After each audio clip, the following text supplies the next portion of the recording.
Welcome to Energy Stew. This is Peter Roth, your host. And this is a very heartful time of year. We're coming into it's more and more heartful as we get closer to the holiday season and the new year. And there's a reason for it. And it pervades our whole world. And it's not just that because it's a darker time that we seek the light. There's actually a very heartful understanding of why it's such a feeling time. And to help us understand that, we're going to look at the secret of this time of year through the cards, the playing cards, which actually reveal why this is a special time of year. And to help us do that is our card expert, a good friend and a man who's been on the show many times, Alexander Dunlop. Alexander, welcome to Energy Stew. Peter, it's great to be with you as always, and thank you for having me on the show. I'm so glad that we could talk about this. Now, what is this special heart thing that I'm talking about that has to do with the cards? Right. Well, so there are 52 cards in this deck, and there are 365 days in the year. The cards repeat throughout the year. Each day is a card. But what's interesting is that the only time of the year that we get all 13 heart cards is from December 18th to December 30th. Based on the mathematics, it's like esoteric mathematics of which day is calculated to be a card. But the only days in the year that we have the heart cards, all of them, is this time of the year. And we know intuitively, we talk about how this is a heart time of the year and a heartfelt and special. And it's interesting to me that every tradition and religion has created a festival at the end of the calendar year in this time of the year. And as you mentioned, associating it to the solstice and darkest time of the year. But underneath that, at a deeper level, we might say at the quantum level, at the level of the energy vibrations, this is the heart time of the year because these are the energies that are in play in the quantum field around us. And we might think of people we know whose birthdays fall within that span. And I bet you if we think about it, all of them are very feeling people. It's true, because the day that we're born on gives us the imprint for our life. And so if you're born, for example, on December 18th, you're born on the day of the King of Hearts. So the king of emotion, king of feeling. And then it goes down from there, down to the Ace of Hearts on December 30th. And then the only day of the year that is the Joker is December 31st. So that's a special day of the year. It's a day outside of time, a day when we can laugh at our own folly. And then we start another special time of the year, which we also know intuitively, from January 1st to January 13th. It's the only time of the year that we have all 13 spade cards. And the spade is about setting our consciousness of what we're going to do. Does it sound like New Year's resolutions or what? It's right? Perfect. We know intuitively that's the time of the year for us to get focused in our consciousness of what we're going to do. And it's all in the cards. It's amazing that life reflects the cards so perfectly. And certainly it does for our personalities. And you and I have been talking about when you get familiar with cards like we are, we look at people and wonder, I'll bet they are that particular card. Yes. You know, just watching their behavior. And we'll talk about that more. And facial appearance too. I've noticed that there's certain facial appearances that are recurring with certain cards to play. Like a 10 of clubs or 8 of clubs. People often have really curly hair, like they've got a lot of mental energy going. They'll have tight curls. Or a woman who's born to play like the Jack card, she'll have a masculine, boyish face. Interesting. Um, And I've met many King of Diamonds. King of Diamonds are the one-eyed king. They'll have two eyes different. One eye might be a lazy eye, or just it's different color, or it's slightly different shape. But they'll have one eye that's different from the other eye. That's the one-eyed king. but it's not necessarily pervasive. It's just, you know, a large number of them. A large number of them, more than is statistically a normal deviation. I meet King of Diamonds, and more often than not, both eyes are not identical. They have one eye different than the other eye. And so I'm thinking of a 10 of clubs I know who has very straight hair. oh, well, that's true. That's possible. But it's interesting that there are these tendencies. Yes. Because the clubs certainly are the mind, and however we can reflect that we're mind people. I guess we could talk to a face reader and get a lot of insight about that, because there's so many different ways that our facial features represent our mental abilities. And the energies that we're bringing forth. Sure. And, you know, it's very obvious to me when someone's in a good mood and their emotions are such, you can read it in their face, or at least I can. So we can read that emotional energy coming through the body. Right, and I think it's all holistic. So in other words, we can't separate out different aspects of our personality from the whole of how we appear in both physical and energetic form, and personality characteristics, the way we talk and express ourselves. It's all a language of the wholeness of our unique personalities. And so we're reading each other. We don't have to be experts about face reading or about cards, right? Because we're reading the vibes unconsciously. That's right. And we get it, you know, and everybody gets it about each other on unconscious levels. Yes. How they respond to it isn't necessarily obvious to themselves, because it's from the unconscious level.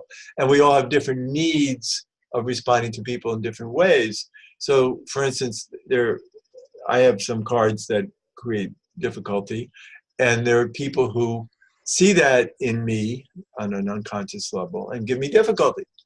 But then those are particular people who have maybe their own cards and their own soul needs to behave that way, versus many other people, most of them, who treat me very nicely and are happy to hear from me and see me.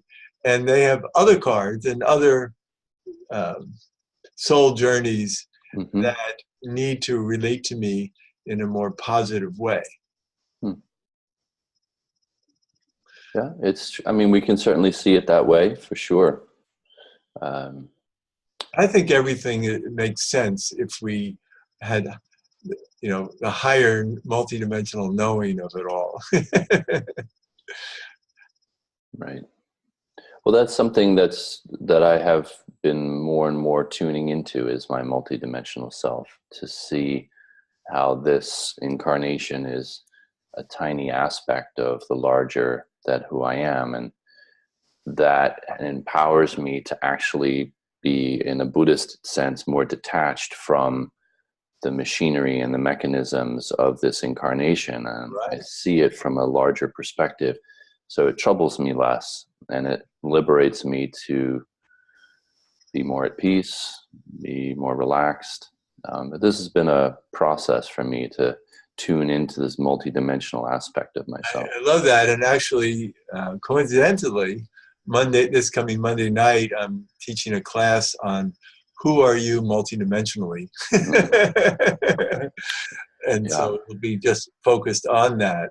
And because I also recognize the importance of knowing about ourselves in all dimensions, our soul journey, where we've been in other lifetimes, or what we do on the other side. Who are we? What jobs do we have on the other side?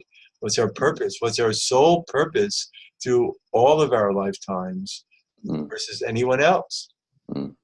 Yeah, and what's happening right now on other dimensions. Right, because time is not linear in the way that we think it is. So it's all very profound stuff. And what I love about what we're talking about cards is how profound it is that time itself, this time of year, brings us to the need for all these hearts. Well, and that we have assumed that time is vacuous. It just this blank space. But in fact, what I've realized through understanding the esoteric meaning of these cards, which the cards are just conceptual tools to help us see the energy vibrations, is that time is constructed based on energy lengths and energy variations. Right. So each day is a different energy variation, and that's what we call a day, and that's our conception of time, Right. Is the different vibrations of energy. And the cards are the window to that. Yes. Yeah. I love that, and it's so valuable. Probably, I haven't used them day to day, but to go about your day according to which card is at play that day. It's very helpful. I know. It's illuminating. And I want to do that more and more too. What I've learned, Peter, is rest the day that way. Exactly. And what I've realized is that there's a gift that unlocks for us. I was listening to, this years ago, a Joe Dispenza talk where he talked about how he approached each day looking for some magical moment in the day.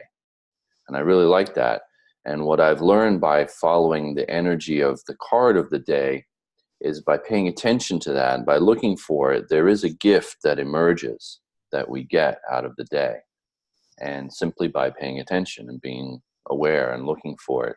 It's kind of like, in a simple analogy, like if I tell you to look for a red Volvo today, you'll find one. You'll look enough until you find one. So there's that aspect as well, that we simply know where to look and what to focus on. But also that's based on the calendar and the math of that. But sometimes when I'm facing a project and I want to have a card about the project, I'll pull out my deck of cards and I'll shuffle them up and pull a card, and it'll tell me how to address that project. Yeah, you can do that for sure.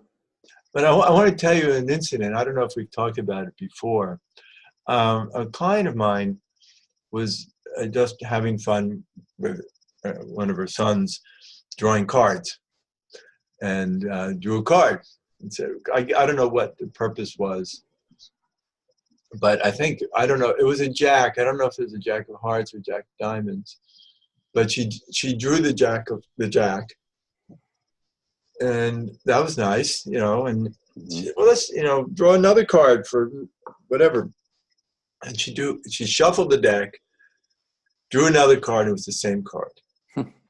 She said, well, this is strange, got the same card. I'm going to shuffle the deck again and go and draw another card, because I want to, for whatever reason, get a different card. And she again got the same card. And she shuffled the deck 13 times, drew a card, tried to be as objective and, happenstance as possible. And every time for 13 times, she drew the same card. And in the end, it freaked her out so much, she quit. She stopped doing it because she just couldn't handle the creepiness of that. What is, it's like, oh my God, what is this telling me? Well, it's telling me that we're tapped into other dimensions of consciousness. Well, I think it's a message from the universe that is always teaching us things if we pay attention. Exactly right. And sometimes if we have the eyes to see it. Yeah, but right. And sometimes it was like dreams. People want to interpret their dreams and say, oh, I had this very interesting dream. But let's say that there's a dream that's very important for you to remember, and you're not good at remembering dreams. Well, that dream will recur again and again and again until you get it. Well, that's right. And so what is it that's,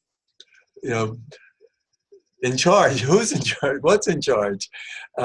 It's such a big picture of reality that we're looking at. And I always like to think that our dream states really help us understand the magic of our consciousness, because we're, these dreams are pretty elaborate in detail, and they can't just come out of thin air. There's something behind creating these details and these journey stories. Sure. And what is it? What's at play that creates that? And same thing with drawing the same card again and again and again. And I've had a number of circumstances in my life where the universe has wanted me to pay attention to their talking to me. Mm-hmm. And not that I'm intuitive, and I hear from them every day with people and about things, but there are times when they want to show me that my life is being managed at multidimensional levels. Yeah. Because our consciousness doesn't run everything. Our consciousness only receives from our subconscious and our unconscious. We think that, our ego wants to think that it's creating everything.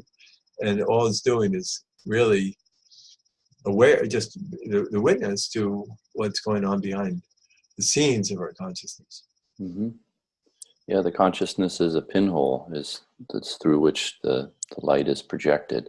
But we don't understand that. We think the consciousness is like the sun. Like in the old days, our planet was the center of the universe and everything revolved around it. We think that's true about our consciousness. And we're slowly learning in the same way that, wait a second, maybe our consciousness just revolves around things instead of everything revolving around our consciousness. And I don't mean our awareness. Our awareness is the witness. It's always pure and true. No matter what it's facing, being awake is really what our life purpose is, to, let's say, experience reality through our beingness, no matter what that reality is the gift, is like, call it the God gift. This is kind of God wanting to experience itself, himself, herself, through our beingness. And it's magical. Like the cards they bring us back to this very patterned place that are windows to the magic that goes on.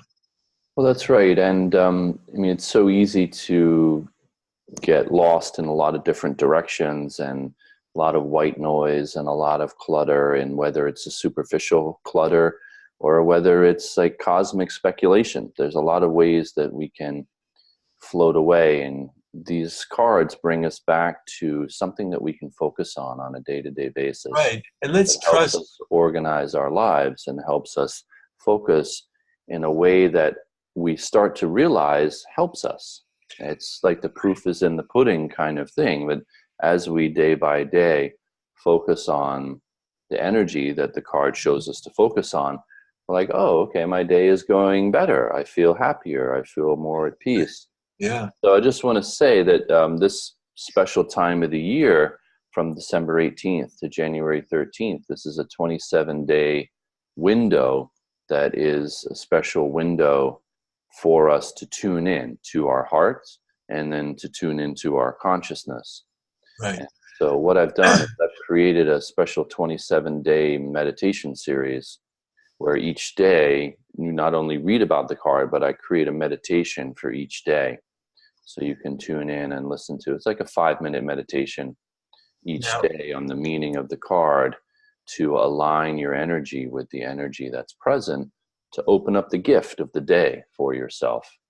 So that's something that I've created, and it's called the Heart Conscious Holy Days. That's great. I'm thinking of two people who were born on the same day, December 28th. Mm-hmm.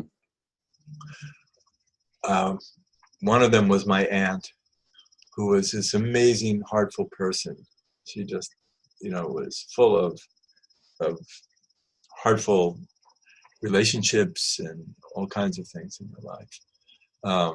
Needed a lot of, her conditioning brought her into different extremes in her life of what her heart needed that weren't always supporting her. And then I'm thinking of another person who I won't describe who she is in my knowledge of her, but and not someone who's around anymore. She's both of these people passed on, but this woman was very emotionally disturbed, very challenged to, and tried. It was all about heart, but in very damaging ways. So I don't know what that means to you about December 28th, but well, December 28th is the day of the Three of Hearts, and so there's going to be a lot of emotional expression and a lot of emotional uncertainty. yeah, uncertainty is, I guess, what it is. But my aunt was wonderful. She was one of my great pleasures in my life is to have this loving aunt. Well, it brings up an important point, which I like to emphasize, which is that we still have free will in terms of how we play these cards. And so with the same birthday, same cards, two people can play it very differently. Yes. And what that does is it highlights that we are not our cards. We are something else. We are I am consciousness. We are multidimensional beings. And we're playing out these energies. How we end up playing them out is often related to the conditioning and the culture and tradition and the religions that we were raised in.